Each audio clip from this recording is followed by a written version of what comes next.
I want to thank all of you for joining us today, and I want to thank specifically Bennett Jones. And it's now my pleasure to introduce Radha Curpen, who's the managing partner and co-head of environment and Aboriginal law for Bennett Jones in Vancouver, to give us an overview of the opportunity for ESG in British Columbia. Over to you, Radha. Thank you, Greg. Thank you, everyone, for joining us. Welcome on behalf of Bennett Jones and the Business Council of British Columbia. I am speaking to you today from the traditional territory of the Squamish, Musqueam, and Tsleil-Waututh peoples. I want to start by thanking Greg, Cheryl, and the rest of the Business Council of BC for this incredible job they have done in developing the series on ESG.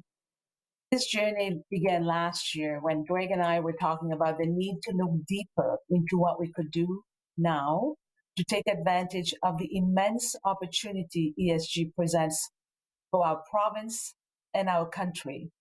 We are launching this 5-part series because ESG is fundamentally shifting how businesses, Indigenous nations, investors, lenders, consumers make decisions, and how governments make policies and laws.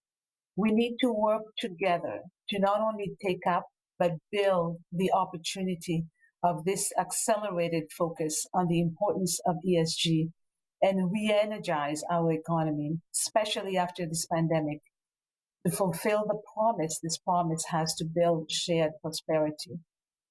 We will cover a lot of ground today and in the next 6 months. This is only the beginning, this 5-part series. What is ESG? Simply put, environmental social governance refers to a set of issues or criteria relating to corporate behavior and performance that generally fall outside of the traditional financial performance indicators. ESG considerations may include, for example, how an organization responds to environmental issues and climate change, how it fulfills opportunities for meaningful participation by Indigenous communities, how it engages with its employees and supports equity, diversity, and inclusion within its workforce, or how the organization is managed at the top, including transparency, compensation, and diversity. ESG, like Greg says, is not a new concept. We know that organizations have been factoring environmental, social governance considerations into decision-making for years. What is new is the momentum and demand for ESG information and performance that is rapidly accelerating. The shift in thinking has been remarkable.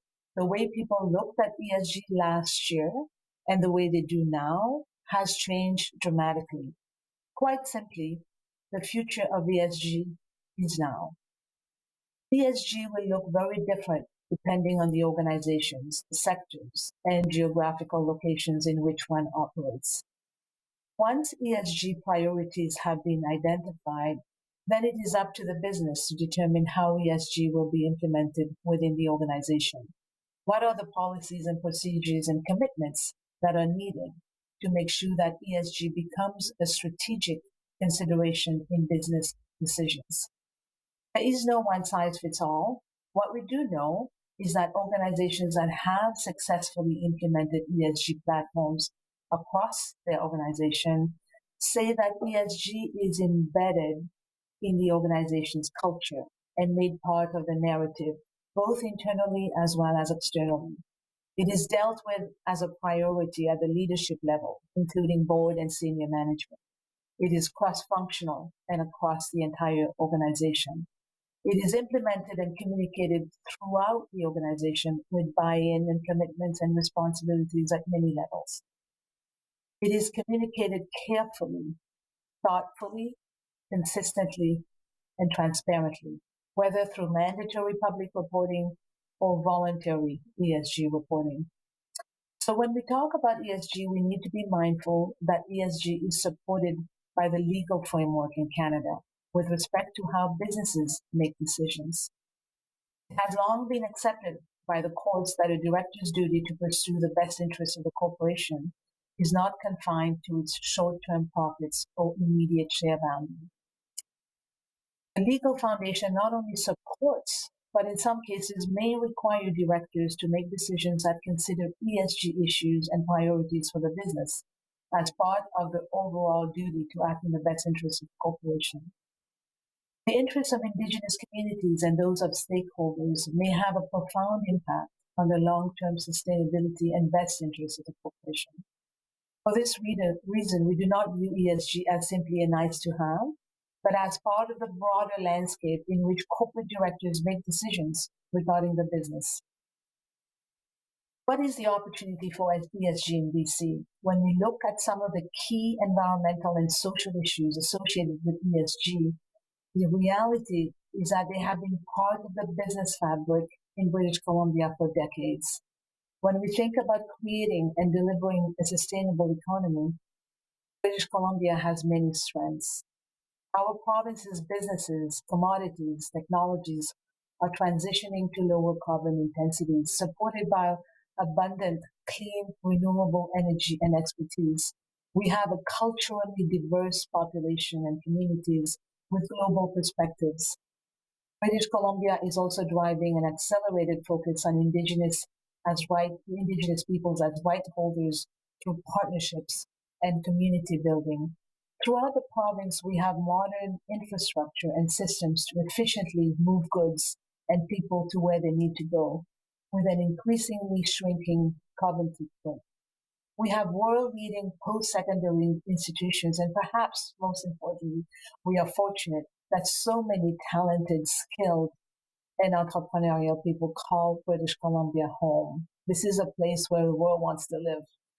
BC has everything it needs to become a world-class destination for ESG-minded businesses and ESG-driven capital investments. The specific opportunities in BC that are worth highlighting, including the new energy economy and the renewable sector. Hydrogen is increasingly being viewed as a vital low-carbon fuel for the future. While the sector is not new in BC, there is much more support and interest nationally and globally than ever before. Activity in renewables such as solar, wind, biomass continue to grow, and new opportunities are developing with respect to managing water supplies, reducing land impacts, protecting biodiversity. The bottom line is that many businesses in BC have tremendous stories to tell about what they're doing with respect to ESG. One of the most important developments in the evolution of ESG in British Columbia and Canada is the increasing empowerment of Indigenous communities as rights holders. There has been a shift in the general public's acceptance of the content and scope of Indigenous rights in both public policy and corporate governance, translating in changes to governmental policy and legislation. There is a growing role and associated infrastructure being put in place to facilitate participation by Indigenous communities as investors, proponents, or partners in projects where everyone finds meaning, adding value for all. This could expand the focus of social impact funds to include the broader Indigenous perspective. For businesses, working with Indigenous communities can enhance their competitive advantage, including through their reputation with investors, customers, and the public, generating enduring and sustainable value. There are, of course, challenges to making the most of our ESG opportunity in British Columbia, and the biggest one is improving regulatory certainty. Businesses and investors from Canada and around the world need to have confidence in the clarity, timeliness, and stability of our regulatory systems and government policy. Investors also want to see that BC and Canada are committed to continuous improvement when it comes to ESG issues. Governments need to work with business to make this happen, and there must be meaningful engagement with and participation by our communities. When thinking about creating and delivering a sustainable economy, we in British Columbia cannot expect the world to instinctively come to us. It is our responsibility to create the conditions to leverage the advantages we have, then reach out and capture the world's attention. In closing, I want to say that to attract investment and make the most of our opportunities, we will need a strong ESG brand in British Columbia. The brand needs to be built through a full team effort by business, government, Indigenous communities, and thought leaders like the BCBC. So the world will not wait for British Columbia to meet shifting expectations. It's up to us to act on our future together. We are at an optimistic moment with ESG, and the future is now. ESG challenges all of us to lead with a common purpose. It enables, empowers, and elevates people. And it can elevate British Columbia and Canada too. This is only the beginning. Bennett Jones and the Business Council of BC on it for the journey.